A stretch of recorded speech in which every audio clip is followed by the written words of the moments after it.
मैं अब इस तरह नहीं जी सकती यास्मीन। मैं आज सब कुछ कह दूंगी। क्या मतलब के सब कुछ? कि मैं उमर से प्यार करती हूँ। तुमने कभी मुझे उस तरह नहीं चाहा जिस तरह मैंने तुम्हें चाहा।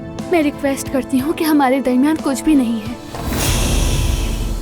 आयजा को हमें अपनी जिंदगी बर्बाद करने से रोकना होगा। उस लड़की के दिमाग में क्या चल रहा है ये सब तुम मुझे बताओगी। जो कुछ हो चुका वो सब कुछ, वरना मेरे गुस्से को तुम जानती हो अच्छी तरह। मेरी और तुम्हारी मोहब्बत के बीच जो भी आएगा मैं उसे हटा दूंगा रास्ते से।